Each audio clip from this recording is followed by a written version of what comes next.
मरी हुई वेल जिंदा वेल से भी ज्यादा खतरनाक क्यों होती है? मरी हुई वेल की कौन सी बात उसे जिंदा वेल से भी ज्यादा खतरनाक बनाती है? और क्यों युवा और शादीशुदा औरतों को मरी हुई वेल से दूर ही रहना चाहिए? चलिए जानते हैं मरी हुई वेल की वो हैरत अंगेज बातों के बारे में जो शायद ही आपने सुनी होगी। दरअसल वेल की कुल 90 से अधिक प्रजातियां हैं, जिन्हें मुख्य रूप से दो समूहों में बांटा गया है। पहला समूह बैलेन वेल। इन वेल के दांत नहीं होते, बल्कि इनके मुंह में बैलेन प्लेट्स होती हैं। बैलेन प्लेट्स को आप एक किचन के छन्नी की तरह समझ सकते हैं, जिनसे ये पानी के साथ हजारों छोटे समुद्री जीव और मछलियों को निगलती है और फिर सिर्फ पानी को वापस निकाल देती है, जिससे समुद्री जीव बैलेन प्लेट्स में फंसकर वेल के पेट में चले जाते हैं। बैलेन वेल का आकार आमतौर पर बड़ा होता है। ब्लू वेल और हम्पबैक वेल इसके प्रमुख उदाहरण है। दूसरा समूह दांत वाली वेल। इस वेल के मुंह में दांत होते हैं, जिससे ये मछली और अन्य बड़े शिकार खाती हैं, और इनका आकार बैलेन वेल की तुलना में छोटा होता है। स्पर्म वेल और किलर वेल इसके मुख्य उदाहरण है। अब जानते हैं कि मरी हुई व्हेल मछली क्यों खतरनाक है।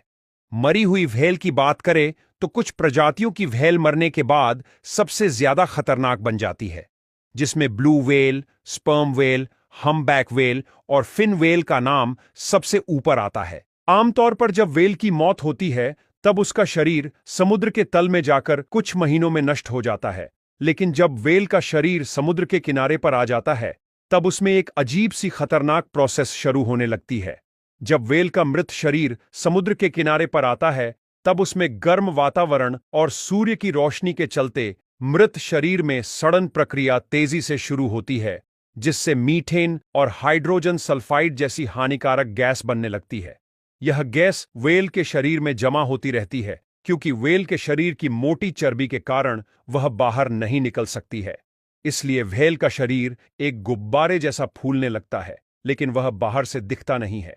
जब वेल का शरीर और ज्यादा गैस अपने अंदर नहीं समा पाता, तब वह एक बड़े विस्फोट के समान फटता है, और उस समय अगर कोई इंसान वेल के शरीर के नजदीक होता है तो वह यह विस्फोट के चलते मर भी सकता है। लेकिन अब जानते हैं सबसे खास बात, क्यों कभी शादीशुदा औरतों को मरी हुए वेल के पास नहीं जाना चाहिए। दरअसल मरी हुई वेल के शरीर से हाइड्रोजन सल्फाइड और अन्य जहरीली गैसें निकलती हैं। ये गैसें गर्भवती महिलाओं के लिए बड़ी समस्या पैदा कर सकती हैं, और जब वेल फटती है तब वह दृश्य संवेदनशील महिलाओं के लिए काफी खतरनाक होता है। काफी बार देखा गया है कि युवा महिलाएं यह दृश्य देखने के बाद बार बार उल्टी करने लगती है, और यह उल्टी तब तक बंद नहीं होती जब तक उसके दिमाग से वह खौफनाक दृश्य मिट नहीं जाता।